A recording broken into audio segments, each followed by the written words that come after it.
Hey all, this is 012 Boku and Mr. Jackass. Just call me Mr. J. And well, Hawk, if you want to come up, you know. Oh, baby. Yeah, somebody's being antsy. Yeah, I know he is. But yeah, we're coming at you with another review of, well, finally for Jherick's channel again, Twin Peaks Season 1. We are on, I forgot to write down the episode. It's Cooper's Dream. I'll probably mention this on my own thing. They tricked me thinking this thing was out of date. I'm still using the old program, so I just paid for the new one that I can't get to work yet because I don't have the activation key or whatnot. So I'm going to try to figure that out, and then in the meantime I'll use the old one because as long as I still have it, it still works.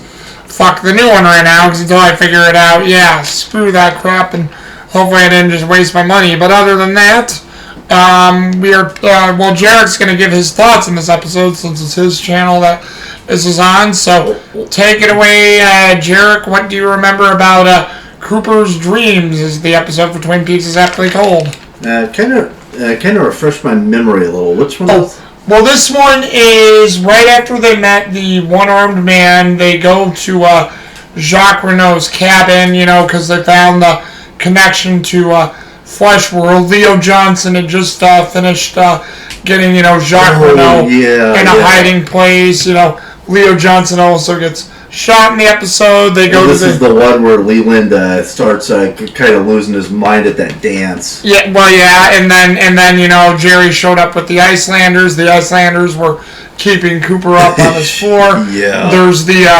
growing relationship with Audrey and Cooper. Audrey, you know, gets the job at her dad's department store, and also as well, you know, they not only find Jacques Renault's cabin with the One-Eyed Jack's poker chip inside, you know, there's also the, what is it? Oh, yeah, they also meet, remember, the log lady, and the log lady says instead of 2 people, there were now 3 people that night when Laura died. Yeah. So does that help at all? I'll give it a little bit of a synopsis. Yeah, sorry, it was a few days since we watched it. I love this one because, again, we get to see more of the log lady, with the clear implication that she's probably an ally of the White Lodge and acts as like the spiritual seer. And I also kind of love the idea that like her log is probably one of the like tree spirits that's more or less, you know, rebelling against the Black Lodge's corruption and siding with the White Lodge. Well, tree spirit, and or as I was saying, I think it's actually her husband, because remember what I just discovered when we just rewatched this. Dr. Hayward says, you know, yes, my husband died in the fire, and he's like, that was the day after the wedding, wasn't it, Margaret? So I think what it is not only is the log she has probably, I mean, you're right, I guarantee it's probably enchanted with spirits of good, but I guarantee you her husband is somehow connected to that log. Well, it's probably not too. It's probably something akin to like the Native American beliefs that like the spirits of the dead soak into the earth and become a part of it. You know, similar to how the Japanese believe the blood of all those who die, you know, buried beneath the cherry blossom trees is what gives it that pink hue in the spring.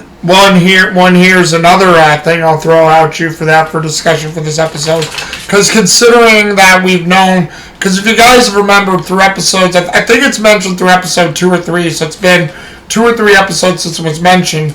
The log lady's actually been wanting to speak with Cooper and the others for a while, but it wasn't the right time, and I have a feeling, because with how Jherick was just saying, we don't even know who, because we know the log lady's name is Margaret Lanterman, so Lanterman is her last name.